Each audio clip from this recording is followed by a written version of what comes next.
Hello everyone, and welcome to Creating Your Legion, the series in which I will teach you how to mod the game Total War Attila and create a custom battle faction on par with other mods, such as Ancient Empires, Medieval Kingdoms, Seven Kingdoms, and Rise of Mordor. Please note that this series will only teach you about database editing. I don't have the skills or knowledge to teach you about topics such as 3D modeling, texturing, or rigging a skeleton. This series is designed to be extremely accessible, with those of you who've never modded a game in your life being able to join in. The only requirements are that you own a legal version of Total War Attila, that you've time to dedicate to this series, and that you are willing to persevere.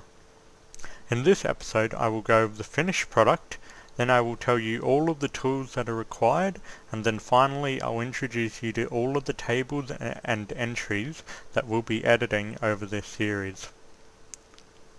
So first of all, here is the finished product.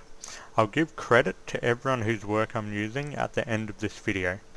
But here you can see that we have a custom UI. And if we go to custom battles, by going here, you can see that we have a little bit of custom font. I didn't do everything as custom font because I just wanted to show you it in a later episode. So you can see the numbers are custom and a little bit of the font is, but not everything. Now the actual faction that we've created is here. It's called TWC Viking. And you can see we've got two units here, a general, which is a Valkyrie, and it's also available as a shock cavalry, and then we've got a Viking raider, which is available as a raider unit. And now here on the right, you can see all of the stats for this raider unit, and you can see what special abilities it has, and up here you can see a short description. Now we'll make sure we're just fighting one unit so we don't get killed quickly. Now here in the loading screen you can see that I've got custom quotes from Game of Thrones, and up here there's also the custom name again and our custom flag up here. Now you might be thinking it's a bit all over the place with Game of Thrones stuff, not everything's finished. But this is basically just to teach you how modding works and isn't really intended to be a finished product. But using the skills I'll teach you, you'll know how to create a finished product. So up here at the top you can notice we've still got custom UI everywhere. And here is our first unit, the Viking Raider. If I click K to hide the UI, you can see it. So you can see we've got two variants here. We've got this guy with chainmail, and we've got this guy with the padded hauberk type thing.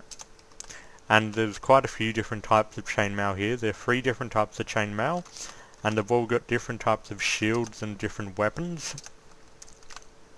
And here we have an officer in the middle, and on his right and on his left we have 2 standard bearers who look different to each other.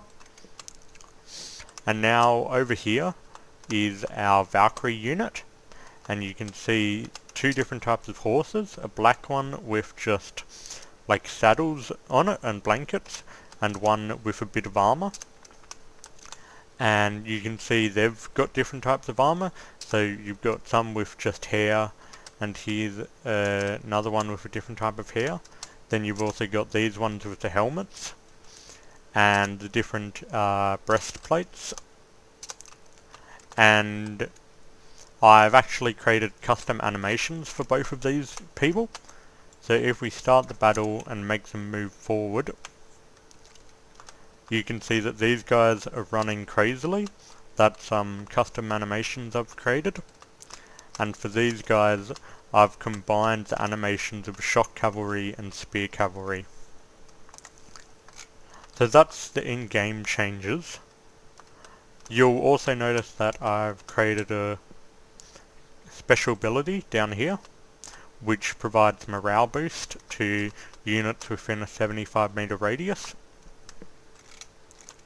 So basically, to summarize, I've created two new units. I've created custom unit cards down here. I've created custom variant mesh definitions, which are what we call the text files that decide what a unit is made up of. I've balanced these units using custom balancing. I've made special abilities. I've done animations, I'm not sure whether I've said that, and I've downloaded a UI mod. I didn't make this UI myself, I just downloaded it and included it with credit. And now I'll tell you what tools are required to create a mod. First of all, you need a legal copy of Total War Attila with the latest patch. You can't modify legal copies, plus they're illegal of course. Secondly, you will need the tool, the assembly kit. To download this, go to Steam, go to Library, Tools, and scroll down to Total War Attila Assembly Kit Beta. Thirdly, you will need the pack file manager. Next, you will need Winrar, 7-zip, or similar software to compress and extract the files. Next, you'll need Notepad++ or similar software to edit the text files. You also need Photoshop, GIMP, Paint.net or similar software to edit images for the unit cards. And you might want the CUF font and text rendering tool. This isn't compulsory, but you'll need it if you want to edit your font. Alright, so here we are in the actual mod that I've created. And now if you click this little plus sign, you can expand it and you can see there are 7 things here. There are animations, DB, which stands for database, font, rigid models, text, UI, and variant meshes. First of all, we will open the animations, and they're split into animation fragments and animation tables. Now these fragments are the individual things, but they're made up of many different little sub-fragments themselves, which are the actual animations, but these basically combine the animations. So I've got an animation from the mod Medieval Kingdoms, and I've got an animation that I've made myself. Now I've also, this animation table combines the animations, so you can see for the horse rider with a couch lance, it's made up of 2 different types of skeletons, a mount skeleton, and all of these different animation fragments with our custom one at the bottom. In database, we've got a lot of different entries here. First of all, we've got KV fatigue. This decides the behind the scene rules related to fatigue. So for example, I've raised the threshold before you get tired by about 3 times, so units can stay active and useful in combat for longer. Then we have KV morale. These are the behind the scene rules related to morale. And then we have KV rules, which are the behind the scene rules related to stuff like collision damage, how pikes work, and all kinds of stuff like that. Now we have advice levels. This is just some Game of Thrones songs and stuff that I included in the loading screens just to show you how it works. It replaces the vanilla stuff such as if they're using cavalry you should use pikes or whatever the vanilla advice is that pops up. And advice threads is related to advice levels, and I believe if we scroll down to the bottom, never mind, ours, I can't find mine easily, but I've got entries in here. Now, battle entities, this relates to the speed of a unit, the mass, which is to do with charge bonus, and the health of the unit. Now, battle personalities.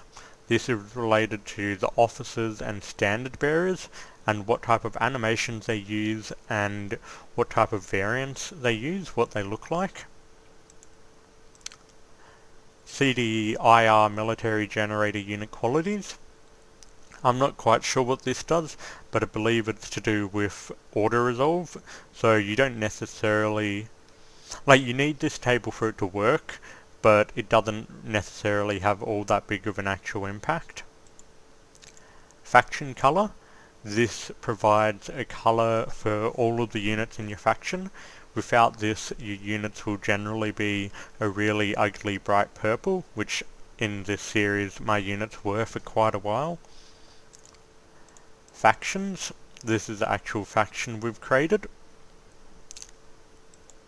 Land units officers. This is more stuff to do with the officer. So you can see it's got an officer here. It's got a stand bearer 1 and a stand bearer 2, and all three of them are located at the front of the unit instead of at the back. Land units table. This is where you balance the unit and actually get it in game. So you can choose stuff like accuracy, ammo, armor, how many action like how much movement points it has in the campaign, which we won't worry about. Charge bonus, melee attack, melee defense, animations, battle entities, which I explained, health and speed, morale, and all kinds of other stuff. Land units abilities. This decides what special abilities they have, such as trample or form shield wall. Main units. This is not much. It isn't doesn't really contain balancing, but it's similar to land units. So you can choose how heavy a unit is, how many men it has, how much it costs, and other stuff of that nature. Merely weapons tables. These are all of the weapons and they're balanced in here. So you can choose whether they do bonus damage versus infantry, cavalry or elephants, how much actual damage they do, whether they do armor penetrating or armor piercing damage, whether they're shield piercing, how long the actual weapon can reach, and how much damage it does against gates, plus some audio stuff. Missile weapons. This is where you choose the default projectile for your missile weapon and whether it's precursor, which means they'll throw it like 10 meters before they smack into the unit, and whether you can fire it at buildings such as arrow towers. Mount variants. This is what your horse will look like, and then mounts itself, the animations and the entity, how much health it has. This is what your projectile will actually look like, and the like impact and trail special effects that will apply to it. And here you can see more of the same, but this is more to do with balancing the unit. For example, the effective range, the velocity, marksmanship bonus, spread, damage, and all types of other things. Here we have quotes. So you have the person who said the quote. This is just for sorting the stuff. You won't see this table in game. This is what you see in game. And then below it we have quotes, which are the actual quotes here. And here's my favorite one. Now we have special abilities. So I kind of stuffed up here and didn't do it properly, but basically the special ability gives 5 morale to nearby units. And here you can see duration, so it's always active, but you have to activate it by clicking a button. It doesn't start off activated. Now here, when your officer dies, this unit should turn itself off automatically, and this table also ensures the same thing. and his actual ability itself, and it's saying it's called Com Inspire Group, and it's made up of a phase called Com Inspire, so they're two separate things. Now we have some UI just neatness thing, so yeah. And here again we have the maximum. So for example, if it's got between 1 and 19 armor, it'll be classified as having very poor armor, whereas if it's got between 60 and 79 armor, it'll be classified as having good armor. Here is our custom UI unit group. Here is what order the stats are listed in. So for example, you can see that melee cavalry, they start off at the very top is morale, then melee attack, then melee defense, and etc. And this is saying the max value for your stats. So for example, morale, the max value with my balancing is 16. That's the highest morale a unit can have. Unit abilities. This has the description of the ability, and it says how it works. This is balancing for the armor.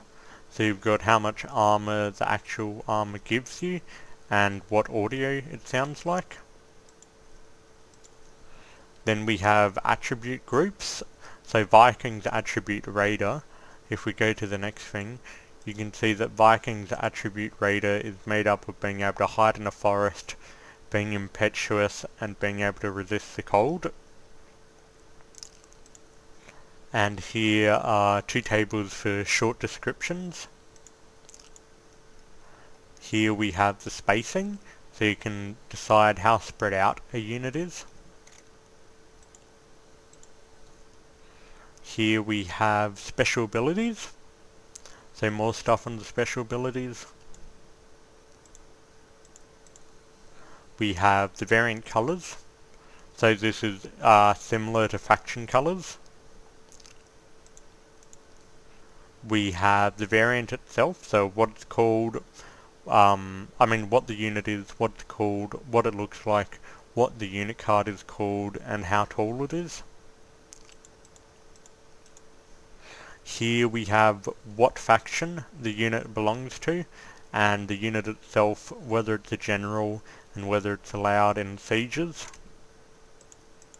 Here we have stuff related to projectiles, rigid models, and here we have more. Now we'll go to font.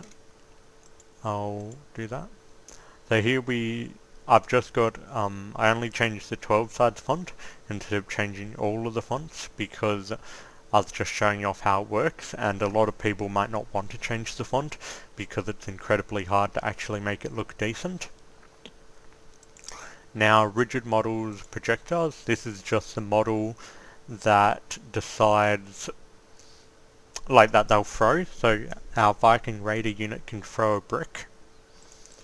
Here are text files, so those advice levels, the songs, the quotes, what the faction is called, what the units are called, what the UI unit grouping is called, what the special ability is called and its description, and a description on both of the units.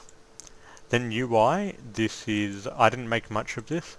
Basically this is just a vanilla UI for the special ability, so you could edit that if you wanted. Here's the UI for the unit group, Raider Infantry. Here's the faction flag. This file, I'm not quite sure what it does, but basically you need it if you want to edit the main menu wallpaper. Then skins, I just downloaded these, and these are all of the UI files that a fellow modder has edited. And here we have the unit card. So I'll scroll up and minimize this. And now variant meshes. This is what we'll be doing next episode. This decides what your unit looks like. So I've got a few custom models that I've imported from Rome 2 and Total War Arena. And I've got like the texture files. And now variant mesh definitions are how the unit is actually made up. Like what models create it. Alright, so I've kind of explained what everything does. Now I'll explain, to the best of my knowledge, how the balancing works.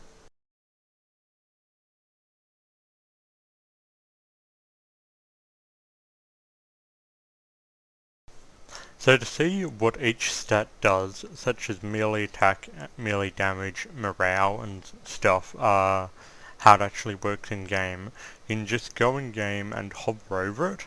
So for example it says melee attack determines the chance of a successful hit on the enemy. So basically this is the amount of, like the chance that you have of landing a successful hit. Whereas melee defense is the chance of a unit being hit whilst in combat. So this is like the chance of blocking a hit from the enemy. Whereas melee damage is damage done by a weapon, and it's split into base damage and armor piercing damage. And charge bonus increases a unit's melee attack and damage when charging. Armor increases how resistant a unit is. Health also determines the resistance. And so you can just hover over this stuff and it'll explain most of the stats for you. The main stats that you want to pay attention to, however, are ammo, if it's a missile unit, charge bonus, melee attack, melee defense, and the type of armor it uses, how much morale it has, what horse it has, what weapon it has, and what type of shield it has here. So all of this stuff down here doesn't really matter. Neither does this stuff really, but those are the main things, the things I just went over.